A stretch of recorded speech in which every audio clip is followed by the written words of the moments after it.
In this tutorial, I'll be demonstrating how you can create a simple monogram logo using any two letters you'd like in Adobe Illustrator. So to get started, I'm going to open a new document by going to File and selecting New. I'm going to size my document at 1280 by 1280 pixels, so go ahead and enter those values for both the width and the height, and then click the Create button to open your new document. Now I'm going to grab my Type tool, which is located over here in the toolbar. You can also access that by pressing the letter T on your keyboard. And then I'm going to click on the canvas to add some text. Now that text is kind of small, so I'm going to make it bigger by coming up here to the size input and increasing that.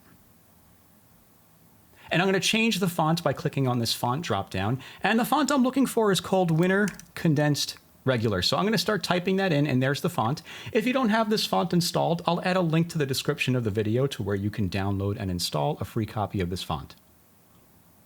Now I'm going to input the letters that I'd like to use for my logo. So for this demonstration, I'll be using the letters S and D. So I'll go ahead and type that in. And if you still need to make your text bigger, just grab your selection tool and then click and drag one of these handles right here and then hold your Shift key to lock the aspect ratio and scale it up as needed.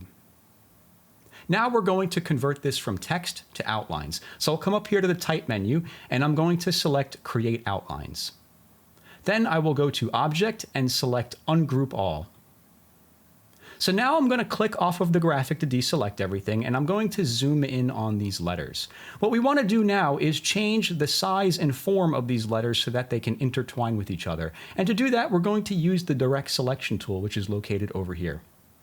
So with that tool, I'm going to select my letter S, and I'm going to shorten the tails of the tail ends of these letters. So I'm going to click and drag over these two anchor points right here, and then I'll click and drag up and then hold the Shift key to lock it onto the vertical axis and bring it up about that far. And I'll do the same thing over here. I want to shorten this part as well. So I'm going to select those two, click and drag down, and then hold the Shift key to lock it onto the vertical axis. And now I want to collapse the height of the letter. So I'm going to select these anchor points up here, and then I'll click and drag these down while holding Shift. And I'll bring it down to about here. Now while I do this, I'm keeping an eye on where it's positioned relative to the letter D, because I want the S to be going through the D. So I'll be going over here and selecting these anchor points as well, and I'm going to collapse the bottom part of this letter. And that right about there looks pretty good. So now I'm going to select the right half of these anchor points and click and drag these over, again holding the Shift key and moving them over. And then I'll do the same thing with these anchor points as well. I'm going to move them over, hold the Shift key. And now the letter S is intertwined with the letter D. So let me grab the selection tool. So now I'm going to select both objects, and I'm going to right click them and go to Copy. And then I will right click them and go to Paste and select Paste in Place. Now I'm going to apply an offset to these letters. So I'll come up here to the Object menu, I'll come down here to Path, and I will select Offset Path.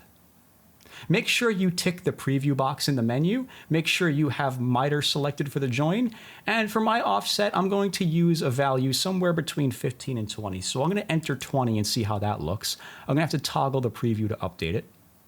And I'd say that looks pretty good right there. Now this offset is going to represent the gap between the letters on the intersecting areas of them.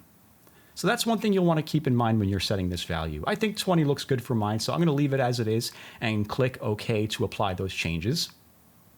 And then I'm going to make these copies white. So I'm going to click on the white swatch. And then I'm going to right click and go to Arrange and select Send to Back. Now I'm going to click and drag over everything to make sure I have everything here selected, and I'm going to grab my Shape Builder tool, which is located over here in the toolbar. You can also access it by pressing the letters or the keys Shift and M on your keyboard. So now I'm going to zoom in on this, and what I want to do is start creating areas of negative space between where the letters are to overlap and underlap each other. So the way this tool works is I'm going to hold my Option key, or if you're on Windows, that would be Alt, and I'm going to click and drag a line going through the area where I'd like to remove the objects. And then I'll do the same thing over here. So now we have the letter D going over the letter S right here. But over here, I want the letter S to go over the letter D. So I'm going to hold my Option key again, and I'm going to draw a line going through these areas. And then I'll come down here. Once again, I want the letter D to overlap the S at this point. So I'm going to hold my Option key and punch out those spaces right there. And I'm going to do the same thing over here, just alternating between each step.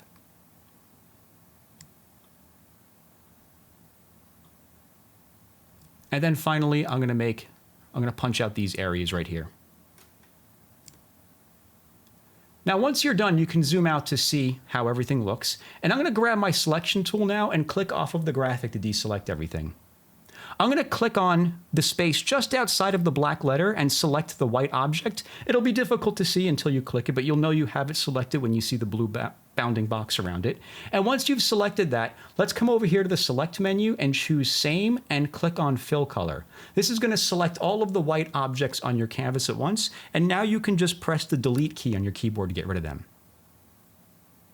And now what we can do is we can click and drag over everything, go back to the Shape Builder tool, and now we can start drawing a line going through these segments of the letters to make them whole objects, because as you can see, they're segmented into separate objects, and we want them to be whole objects. So I'm clicking and dragging a line going through them, as you can see me doing here, and that sets them as whole objects.